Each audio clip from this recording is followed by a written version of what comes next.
Hi, Amy. Happy. Last night we watched 90 Day Fiancé, Season 11, Episode 14. What did you think? Found it pretty boring. I watched it yesterday, so it's not so fresh in my memory. Yes, it was a day ago, wasn't it? Yeah, Sorry. I'm sure more of an opinion will come as we start talking about it, and my memory is refreshed. Yes, What about this did you? feel a little bit like a filler episode. A couple of interesting points, but for the most part, rather empty. Mm-hmm. So, shall we get started? Yes, ma'am. And with that, may I present 1 and 2? 1, rate, review, and follow us wherever you listen to our podcast. 2, even more exciting, watch our podcast on YouTube at 90 Day Fiancé Honestly. Thank you. That's it. I has a cat. You has a beautiful kitty cat. He'll be featured on the. What is Kitty Cat's opinion of this week's episode? Pray. He didn't watch it. He has too many good things to do. That nap must have been lovely. Skip the entire episode. Let's see what the humans have to say by starting with Shekinah and Sarper. All right. They have 28 days left. The first scene opened, and I thought, oh, here comes a lecture from Shekinah. And boy, did she deliver. Here is her gem of a beautiful sentiment. If my friends started hating you, it would cause a problem for me. Mm-hmm. That's lovely. Okay, Shekinah. A, why are you assuming that your friends won't like Sarper? Why are you assuming that they will hate him? B, why are you assuming that your friends aren't grown-ups who are capable of recognizing the fact that this was a comedy routine that he participated in, not an unbridled judgmental commentary? And C, if your friends did get mad about what he said, which is pitiful, that's my commentary, then why wouldn't you, Shekinah, stand up for your husband to be? Because P.S. why? Dan is a baby. I agree. Yes. It seemed at first as though she was slightly supportive, but I was like, oh, this is veiled. And they kept talking over each other. It was so irritating. And like, can you just let one another speak like a full sentence, please? But no, she kind of just wouldn't let him talk. And then her throwing out that bullshit response or explanation that Dan was there for support. He was not. And then she pipes up and she says, just get over it. Yes, that's like, just calm down. Just get over it. Just get over it. Yeah. Like that. Sure. Okay, I'm done. I'm over the whole situation now just because you told me to. That was classic. And why did she not just tell that to Dan? Just get over it. Because Sarper is her husband-to-be, going to be the closest and most intimate relationship of her life, lasting, one hopes, the rest of her life, versus Dan, the baby, le bébé, who can't take a joke, and who inserting himself into their relationship as an a-hole. Who would you choose to side with in this? Who should you choose to side in this, I should say? 2. Sarper and House Cow. House Cow absolutely wins every time. Sarper's a close second, though. Yep. Yeah, why does she not tell Dan, you get over it, let's just forget about this. You were an asshole the first night that we all went out together towards Sarper, and that was completely uncalled for. So tit for tat, who cares? I just thought it was so stupid that, like, even when it comes to her family, like, she puts all of this on him. You know, she doesn't play moderator, mediator, the kind and compassionate partner. She just sits back and watches it all unfold, and she's like relishing in everyone shitting on Sarper, which is just so incredibly sad. And then at the end of their lunch, she goes on about how, you know, Sarper needs to be in control of everything, blah, blah, blah. And yet she's the one controlling it. She's controlling Dan's narrative. She's controlling what Sarper has to do in order to make her happy. She's the one who's just making him bend over backwards in order to appease her. And yet nothing's going to make her happy. We already know this. I was just okay. But Sarper's the controlling one.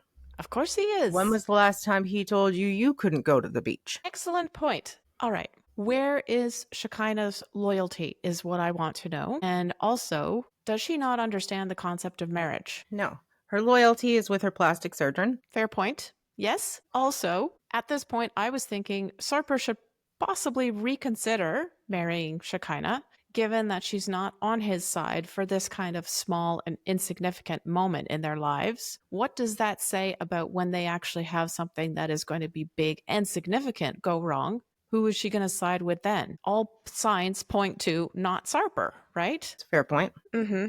Okay, I need to read you this comment that we got from one of our listeners on Spotify this week. If you'll recall, last week we were talking about the comedy show routine quite a bit. So this listener, Kimberly, asks, is Sarper paying you all? He's not cute. He didn't burn anyone. His stand-up was a fail. Care to comment? Well, I agree that his stand-up was a fail. I think it was an absolute valiant effort. I think the only joke that landed was the one about Dan. And I have never personally done a comedy routine, but I have seen routines by new and established comedians that have fallen so flat, everyone just cringes. So the fact that he failed his very first time, I don't think that's our opportunity to shit on him. I think, you know, as viewers and whatever, I think we need to support the fact that he's trying to do something positive with his time, because he can't do anything. So why not focus on something that brings him joy, even if it brings us the cringe-worthy responses? So Yeah. I can appreciate the fact that he did fail, though he did make me laugh. And I think that has to say something. I agree. I think that the burn was a success. We got to see a recap of that in this week's episode, and I was like, yeah, it absolutely landed perfectly. The content of Sarper's routine was not the best and probably did fail quite badly. But I admire him for having taken the risk. And finally, no, we are not in Sarper's payroll. Would love to be, but no, I'm not. And his looks are pretty much irrelevant. So shall we continue? Yes. Okay, so Shekinah tells Sarper that it's time for him to go to see Dan to apologize. And to Sarper's credit, he does go. He swallows his pride and he arrives at Dan's place to eat humble pie. Discuss. I could feel him muttering silently the entire time he was walking up there. Why the F do I have to do this? This is so effing stupid. I don't want to friggin' do this. She kind of needs to take care of this shit herself. F Dan.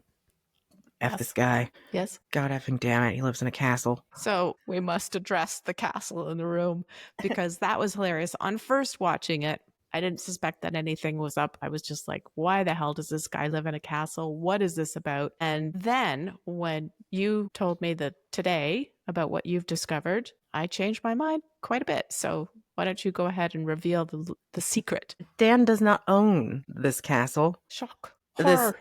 maison. So at first I thought it was strange that he insisted on showing him around the house, just being so pompous and arrogant. No. We're going to do this on my time, and I'm going to rub my place all up in your face because he knows how tiny Shekinah's apartment is. Let me do this. But oh no, we're not going to the bedrooms, and we also won't talk about who's been there. Okay, thanks, Dan. Nobody cares. And then to find out that he doesn't even own the place. Doesn't live there. Hasn't been in the bedroom with anybody. If he's even found it himself. If he's even found it. I found it very fitting that Dan, the big baby, should have rented this place to try to show up Sarper and to pretend that this was in fact his castle, that he is the lord and master of a huge domain. No, you are not. And the fact that he tried to do it, to try to pass it off as his own, as real, makes it even more pathetic. If he'd done it and said, just kidding, Sarper, this is not my actual house. I did this as a joke to intimidate you or to whatever, that would have been funny. But for him to try to pass it off as true, come on, man. As you speak, I got a better picture of Dan, and he's almost a combination between Josh and Rob. Yeah, I can see that. With, you know, them showing off and being fancy, and I mean, at least Josh with renting his cars, but then the arrogance from Rob. And I can see Rob pulling everything that Dan's been pulling. If it was, like, if he was in that place, I can 100% see that happening. Which makes me dislike him even more. If that's even possible. Fabulous. But when he walked in and Dan was like, I think you deserve a tour. He deserves for Dan to walk him around and rub Sarper's face and the materiality or the material items that he doesn't even own. Whatever. But I thought it was hilarious listening to Sarper, and again with, mumbling under his breath and his constant sighs. I'm like, can we just talk about this now? Like, his patience has, like, it's at the bare minimum. Mm-hmm. So I was very surprised that he was able to maintain his composure. He communicated very clearly. He responded. He didn't react. I mean, a little bit near the end, but I think Dan was just there to poke the bear with a cattle prod. Absolutely. Absolutely. It was all show, no substance. They end things by agreeing to call things even, which is, I guess, the best you could hope for. This is how I thought it should be, given how Dan performed for Sarper the first night that they met. He was an ass, so now Sarper's being granted one asshole credit. They are equal. Okay, fine. But I did have a couple of lingering questions. Okay. If Dan is a true friend to Shekinah, would he not support her and Sarper and their relationship? Why wouldn't he? If he was a friend to Shekinah, as he keeps saying that he is, and so does she. Well, I'm reminded of, I think it was the first or second time that we met him, probably in their first season, where Dan actually sits Shekinah down. He's like, I don't know why you're moving to Turkey. You can just be with me here. So he's not supportive of their relationship because he's jealous and he wants to be with her. But is he? I don't know. See, as you said, he's just so performative. I don't really buy it. Performative. Yes, he is. I don't really buy it that he wants to be with Shekinah. I can sort of understand, okay, they did try dating a few times and it didn't work. And maybe there's a little bit of curiosity in him as to whether or not it could have worked. But I don't feel that there's any tension or sparks between him and Shekinah. She definitely treats him like a piece of furniture and does not care to date him at all. When they had that conversation back in last season and he confronted her and basically pled his case to her, she had no emotion on her face. She was absolutely not interested in pursuing this at all. And yet, in this very episode, she defends her friends as her family. And so they are the most important people to her. So if Dan is important to her as one of her close friends, why is he not supporting her? Is it because Shekinah is the kind of person who goes to Dan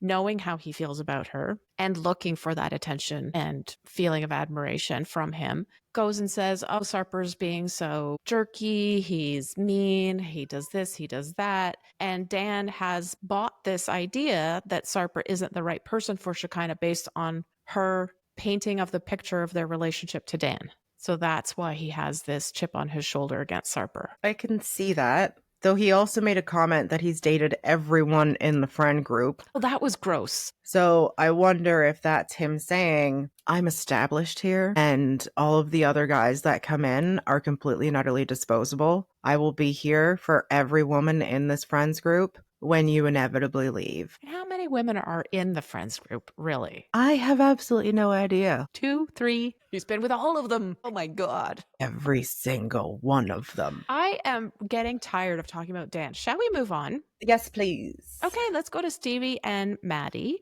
They have 2 days left. Poor Maddie. They are in New Orleans. It's the night of their joint bachelor-bachelorette party. They're going to a burlesque show, and Stevi looks very sour-faced. She doesn't look at all happy in any of the opening scenes. Every shot of her was like, nothing. She's not excited. She's not thrilled. Nothing. Okay, let's go on. So Saeed arrives. But before Saeed arrives, what happens? When they first arrive, yes, they're all fawning all over Stevi. Oh, I know you're going to hate this, but we got you a sash and a crown. And Maddie was like, hi. I'm here too. And they're like, oh, right, Maddie. They didn't even say hi to him. Yeah, they completely ignored him. Definitely a bachelorette party and not really a bachelor party. Because this is what Stevi wanted to do. And Stevi's friends are there for her. They ignore Maddie. They don't even care when he walks out partway through the show. It's quite one-sided. I thought that was so ridiculous because in the beginning, I made a note that in the little pre-interview thing, she said, that, if you feel uncomfortable, we will leave. Yes. And I put like a little asterisk and I was like, see how this works out? Let's get to that note soon in a moment. So Saeed arrives, he meets Claire, and he makes a big deal out of it. Of course, he does. So you're Claire. Shut up, Saeed. This is not helpful. Just be cool. Not the time, nor the place, Nope. nor does your opinion matter. Nope. Just helps to make everybody feel a little bit more uncomfortable. They go into the show. Mahdi looks like he wants to crawl out of his skin. He looks horrified. Both he and Saeed were covering their faces with their hands quite a lot. And then eventually, as we mentioned, Mahdi does get up to leave. This is partway through the very first act. So he gets off kilter immediately. Does Stevie follow him? No, but she does say, I hope Maddie's okay. Well, that's helpful. Thank you, Stevie. Thanks for showing up. How about you go after your husband and ask him if he's okay, as opposed to putting it out into the aether. I hope he's okay. Do you think this was a test for Stevie? That Mahdi was walking out to see if she would come after him? No, I think he was genuinely that uncomfortable. Me too. I didn't feel like he was playing any game at all there. That was genuine. That was, get me the hell out of here. I do not want to be a part of this. Yeah, and he was so almost, how do you describe it? Like nervous and anxious when he was doing the post-interview thing, like just how completely uncomfortable he was, bewildered, embarrassed, just so incredibly uncomfortable. I think we talked about this last week. I was like, you're going to take this man to a burlesque show who was uncomfortable or who's just getting comfortable with PDAs. Yes. And now, and the whole, bisexual thing, but that's an aside. And now you want to flaunt the naked female body in his face? Yes. Totally appropriate. How about too much too soon? Agreed. I felt bad for him. Though I did wish that I could have actually seen the show, because it seemed as though they left like in the middle of it. Yeah, I wasn't exactly clear. I felt like it had finished because didn't the women all line up and they kind of did a bow, thank you, whatever it was. But it seemed as though they were walking out and they were still talking about next up or something. It could have just been an editing thing. I'm not sure. Perhaps. Shall we go to the part where everybody's gathered outside after the show? Or do you have any further notes? No, we can move on. No, right. Okay, everybody's together. The show is over. Saeed continues this masquerade of being supportive by suggesting very, very strongly to the couple that they should take the full 90 to get to know one another better rather than getting married in 2. Well, it's basically 1 day now because it's very, very late. So yes, we understand Saeed is a plant because if he didn't already get the message, if it wasn't abundantly clear at this point, then the only other option is he's being forced to say these things. Yes, I can definitely see that. Mm-hmm. I don't know. It concerned me that he was so aggressive, like towards the rest of the group and especially towards Stevie and like about the relationship. How about you just slow your roll, back off. Maddie knows how you feel. Stevie knows how you feel. Leave it. They're adults. They get to make their own decisions. Yeah, this is why I think that he is being pushed. Initially, I can understand where his concern would come from because they have this culture in common, he and Mahdi, and it's very difficult to get used to the differences in the United States. Okay, fine. I get it. However, the way that he's been pushing this and the way that, as you said, he aggressively talks to Stevie and the rest of the group about what Mahdi and Stevie should or should not do about their relationship, I found to be really over the top and inappropriate. So all I could think was, okay, he's getting some encouragement from somewhere because this doesn't jive. It doesn't fit, especially when Mahdi goes and apologizes to Claire in front of everybody, saying, I'm really sorry about how I treated you, how I took it when I found out that, well, she was the live nude model for Stevie's painting, and he responded badly to that. So he's recognizing in front of the group that he behaved badly. Saeed can see that, he can hear that, and yet Saeed still presses he still presses Stevie. Well, he also blurts out, why are you apologizing? Because he has integrity and he acknowledges that his behavior was, how about you take a note from your dear friend Maddie? Yeah. Exactly. I mean, that's it. Like, if this guy is so completely clueless that he doesn't understand a very obvious social cue from his friend, then why is he acting like this? He just can't take a hint? It's clear. Mahdi is moving on. He's adjusting. He's fitting into the lifestyle that he's chosen. So why would Saeed not see that, respect it, and then back off? No, I think you're right about the plant because when he first started talking, he came across as very emotionally aware and intelligent and calm and rational. And then this is just, it's kind of like production heard that and they're like, oh, we're going to run with this. So I think you're right on that one. Thank you. I think so too. Okay, let's read on with Mark and Mina. They have 10 days left. They're still in Boston at the beginning of their segment, and Alex, who is Mina's sister, arrives. This is a very close relationship. It's a good thing. Mina's finally got a little bit of her family there in the US before the wedding, and they go to a dress fitting appointment together. Now, she said that she got the dress 2 years ago. Yes. So my question is, did she buy it in France and have it shipped over? I think that's what we're meant to understand is she bought it in France before she got pregnant. No, she said she was just pregnant. Okay, so before she was showing her pregnancy, before her pregnancy would have affected her body so that her dress would not fit. And she's kept it for all this time so that when they eventually got married, she would not have to go dress shopping again. I don't know. Well, no, I was just curious because she said it was 2 years ago. And I'm like, but you haven't been in the States for 2 years. So how did it get there? But it would make sense that she would go to a French designer, have it shipped in for her alterations. I was very irritated with this scene. Okay, explain. Because the preview from last week showed her crying about how her dress doesn't fit. And then it fits like an absolute friggin' glove. This woman has an absolutely incredible figure. I was just, why you gotta do that to us? Like, here I am thinking that this woman with this socially perfect body, or socially defined perfect body, you know what I'm trying to say, that her dress doesn't fit. And I was thinking about, the alterations. Is there enough leeway in the seam lines to let it out? How much weight has she actually gained? And then it was nothing.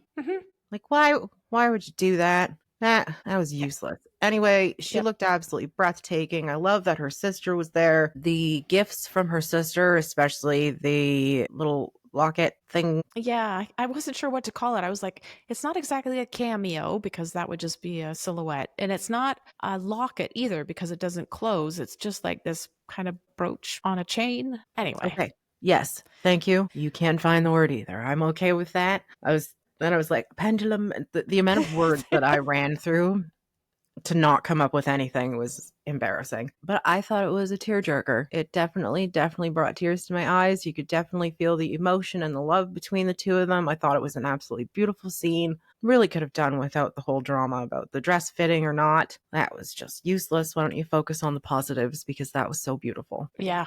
Yeah, I totally agree with that. There was a breaking news flash, however, that we did not mention yet. Mina admits that she misses the city. Okay, so I lied. It's not a breaking news flash. We already knew this. I was going to say. It is reiterated for us, and this will lead into the next scene when everybody goes back to Massachusetts. This is where both sisters decide to complain about trees, open spaces, fresh air, green spaces, all things nice and lovely about the outdoors. And the noise of the airplanes. Did they complain about the noise? Yeah, her sister said something like, I don't think I could live here because planes are so loud or something. Okay. Well, the planes are not talking. They're also not talking. Also not talking.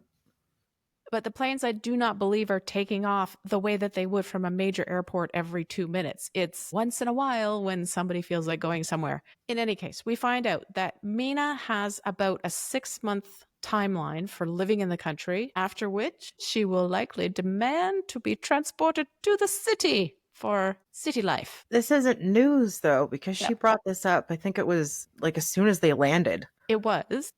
Like the day that she landed.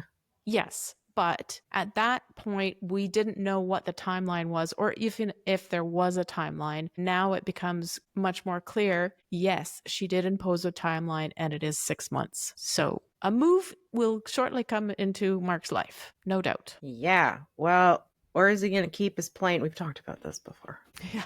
Where's he going to keep his plane? What about the runway? I mean, what a rare piece of property. Yes. Such a beautiful, large home on like a beautiful piece of land with all the forestry. And then you have the strip. And the paths. Don't forget about the Pats. All of the Pats, especially Martini Pat. Yeah. So both sisters are incredibly disdainful of woods and trees and leaves and grass. Okay, whatever. If they want to go ahead and shit on Mark's dream of living on an airfield, I guess he won't mind too much. Perfect. Like, this is his dream. He bought it. It's all his. Just respect it a little bit. I don't know. I don't think that she should be forced. Like, maybe they could probably afford to have a place in Boston as well. Maybe a smaller apartment and live partway in each place, especially if she's on her own. She would feel more comfortable in the city with lots of people around her. I don't know. But just the way that they crap all over this countryside living, I found really offensive. Yeah, I agree. And also just really disrespectful to Mark. Yeah. The final thing that happens in their segment that is of note is that Mark comes home. He wants to immediately sign the prenup, get that little clause in there about adopting Clayton. And so the two of them go into his office and do exactly that. Resolved, neat, tidy, done. Yep. I won't comment on the verbiage, but I haven't seen the rest of the contract, so I can't say whether or not they did it properly. But they did it. It was filmed. There's proof. Okay. Let us read on with, oh dear, Matt, Amani, and Brenda. This was trying. It was. Brenda starts off by being very confused. Why is Ray at the dinner with her boyfriend and her girlfriend? What did he tell them about her? She doesn't know what's going on. Do we? Well, Amani comes out and she's like, well, hi, Brenda. And then Matt pipes up and he's like, I can tell by your reaction that you know that we know. Yeah, wow. This isn't a Secret Service mission. This isn't MI5 or the CIA. It's just some woman who has been keeping her middle name as her first name, which a lot of people tend to do. So who really cares? Yes, she told. Ooh. Yes, she should have told them, but what does it really matter? It is her name. Brenda is her name. Ani is her name. Both of them are her names. Sometimes people have more than one. This is astonishing, revelatory stuff, is it not? Yes. Yes. Especially because, you know, your brother goes by his middle name. He does. Yeah, so I'm really not familiar with this at all. No. Not. It was just, this whole thing was so stupid. And, you know, then she gets all defensive and starts crying. And, are we going to call her Brenda or are we going to continue to call her Ani? Well, Ani is her name too, so why not call her Okay, Ani? so Ani looks at him and she's so accusatory towards him. What did you say? What did you, like, why would you do this? And so it's his fault that she lied. It's his fault that Matt and Amani reached out to him to ask questions. All three of them just wanted to murder the messenger. Good observation. Is it true that she was protecting herself? Was there any intent behind what she did truly just for her own security? I really don't think so. I think this is just something she does without really thinking about it, without considering the consequences of keeping parts of her life secret from somebody else, because she probably hasn't had that close relationship with anybody in a long time, and she doesn't care to. We know this is fake. Except with Ray. Except with Ray. Yes, well, Ray did meet her family and all that. Okay, fine. I just thought it was just so stupid. And the part where she pulls the tears card and talks about how she hasn't been honest with Matt and Amani because Amani gets angry and she doesn't want her to make her angry. She knew that it would get angry. She would get angry. She knew that Amani is angry all the time. And when she said that about her being angry all the time, I was like, what? Why are you in this? Who would want to be with a partner who is angry all the time and that you're afraid to tell stuff to? Even if it's a stupid little thing like, actually, my middle name is Ani, my first name is Brenda, and I go by Ani. There, I've said it. Instead of it being like a whole, oh my God, what did you say? Yes, I lied. My name is Brenda, but my middle name is Anna Lee, and then I go by Ani. And then, you know, she has that whole interview thing where she's like, it's the only thing that I've lied about is my name and blah, blah, blah.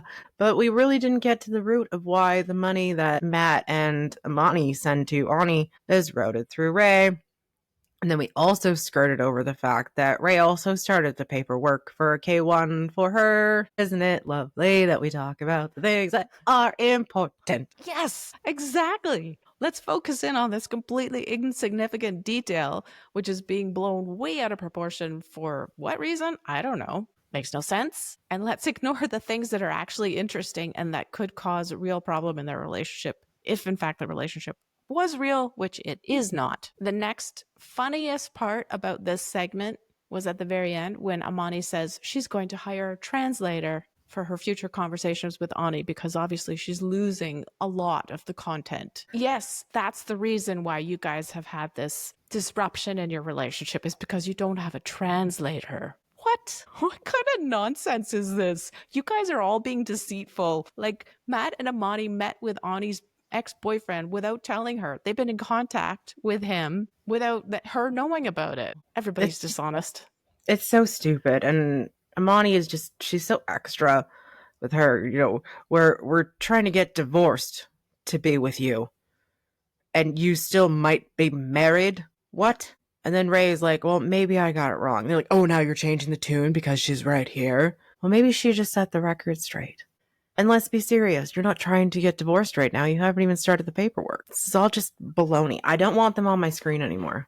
Let us read on to a better and happier chapter. Let us talk about Greg and Joan. They have 24 days left. Greg going to work for his very first day. Is he doing all the things all by himself? First of all, his outfit. Oh my God, a t-shirt. What is the work that he is undertaking for the state in a t-shirt? Way to be presentable for your first day. Although it did look like he trimmed and cleaned up his beard a bit. I think that was noteworthy.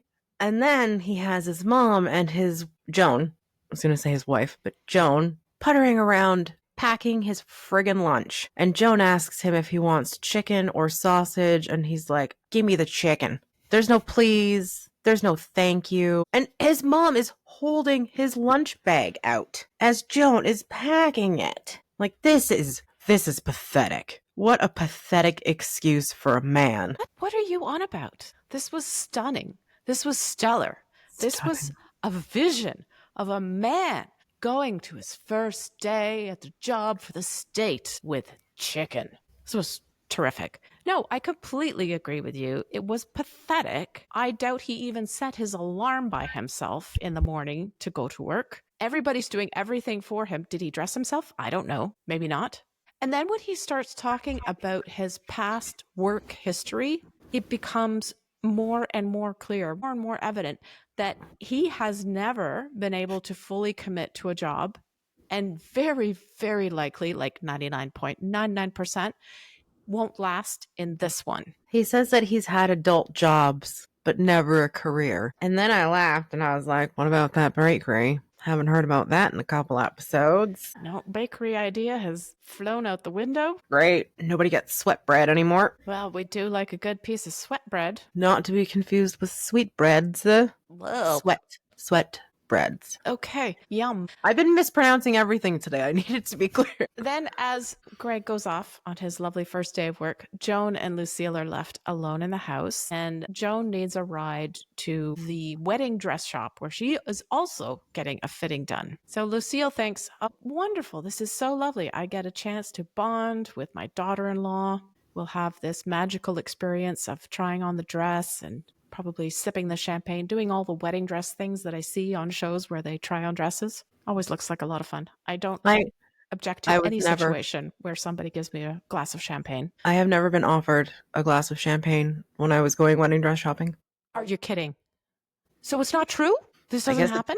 Guess it depends on where you go, but nowhere that I went. Well, that makes me sad. Next time you can come with me and we will sort that out.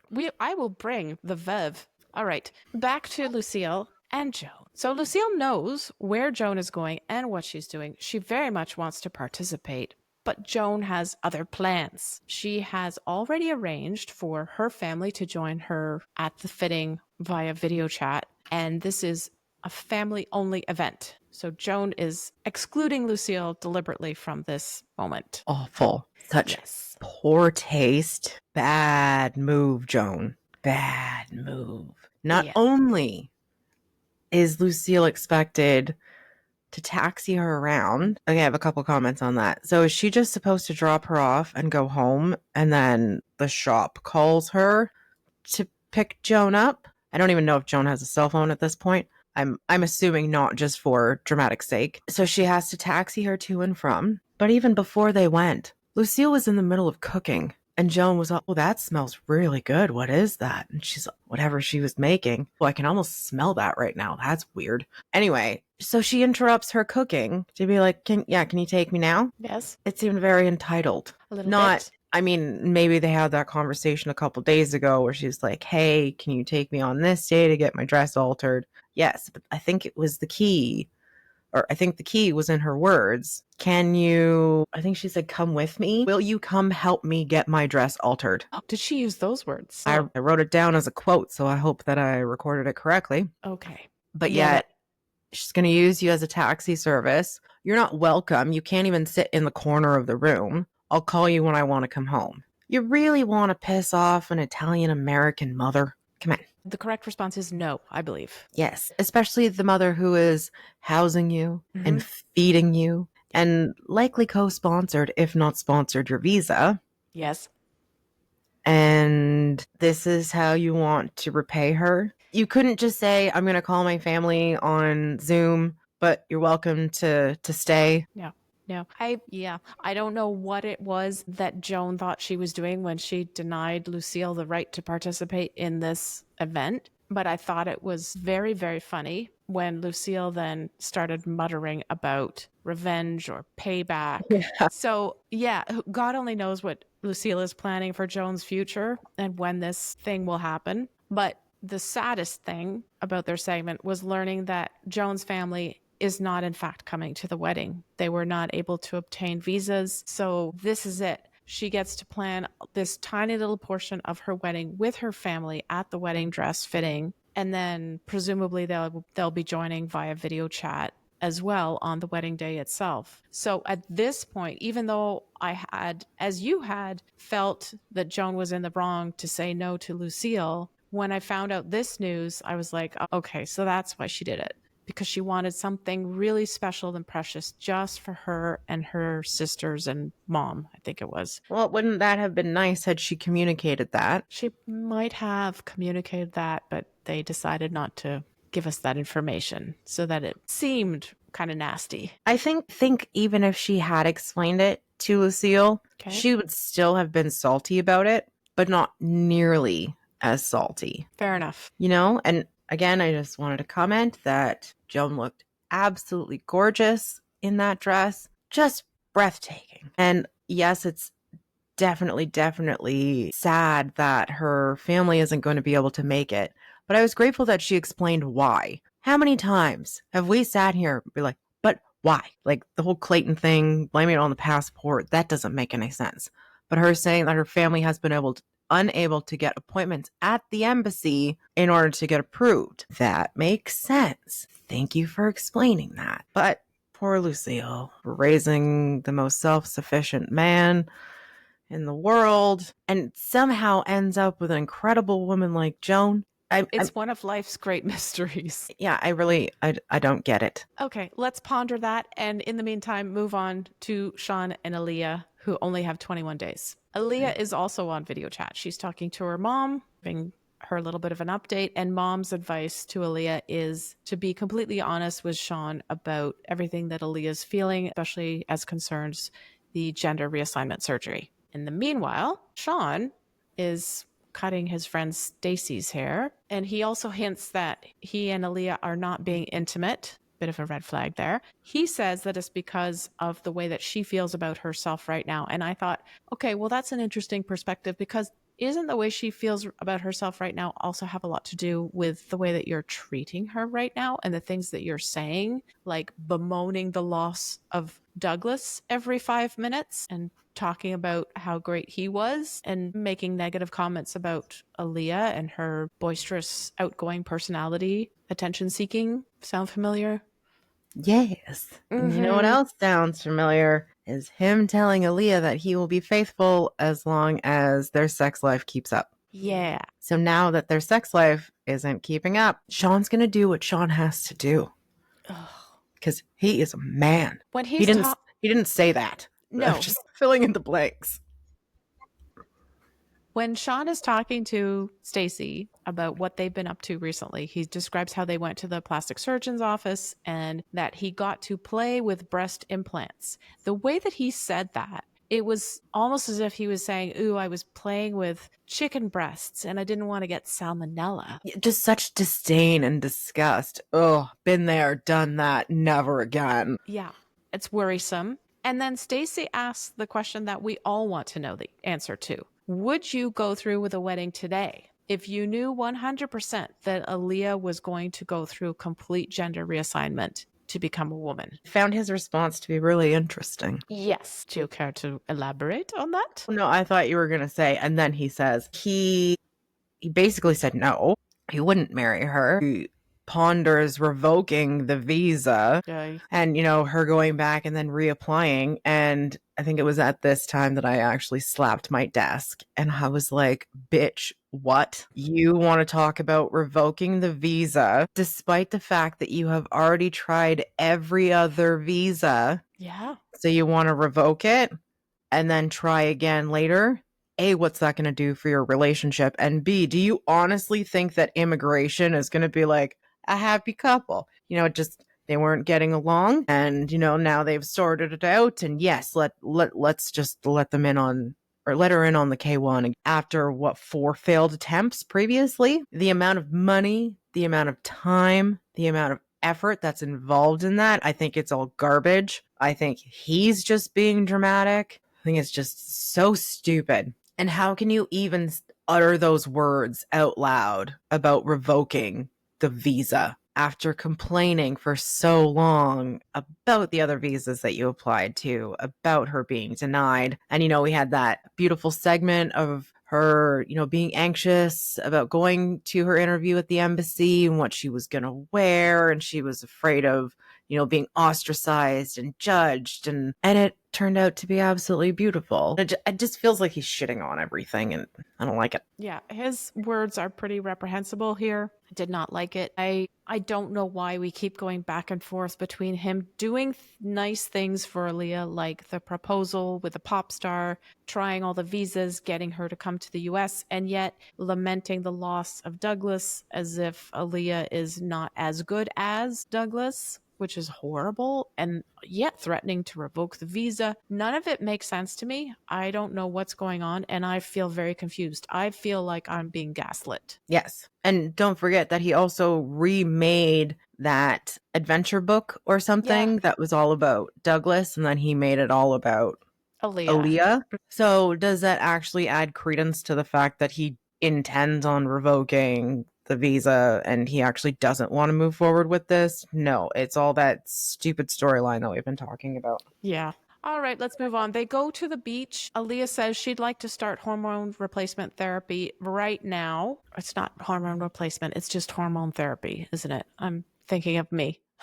I'm going to say a hormone therapy. Yes. Because you're like, hormone replacement therapy. I'm like, yeah, I've been looking into that. Yeah, it's good stuff. It's good stuff. Not because I'm transitioning, but no, because I am a woman and I am of age. Yes. Okay. So she wants the hormone therapy right away. And she's also considering this brow surgery where they would file down a part of her bone in the front here to make her more feminized. Okay. As soon as she starts talking about this, it's nothing but negativity from Shawn. Oh, it's going to look horrible. It's going to have scars with hair. And I've had clients with scars from plastic surgery and you can't grow hair. Just anything he can think of, he throws out there in order to try to deter her from getting this surgery. Why? And yet, how many wigs does she have? Even if she does have scars. I'm sorry, I can't stop singing. He knows that she wears wigs. He's just... Yep. I know. It's just being a saucy dick. Whatever that means. Don't think about it. I'm trying not to. It's too late. Is he scared of her having surgery? Or is he scared for her having surgery? Is it the cost? Is it the risks? Is it just the fact that he doesn't want her to become not Douglas? Or is it just because this is the storyline that production is pushing and he has to play that game? Or maybe he is just a tone-deaf, shitty person. Old dude? Yeah. Because he's what? Like, he's 60-something, right? 62. Right. He wants Alliya to give him a definitive answer. Are you planning to or not to do the full surgery? She can't answer. which is understandable. She doesn't know yet. She hasn't decided. She's still thinking about it. She's still pondering it. Maybe if she gets the hormone therapy, then she will have such a great feeling in herself that she'll want to stop there. Or maybe she'll have a great feeling and she'll want to continue. Who knows? But he wants a definitive yes or no. And why does he want that? That's a great question too. If he gets a yes, I will want the full surgery, does that mean he's positive that he will not continue the marriage with her?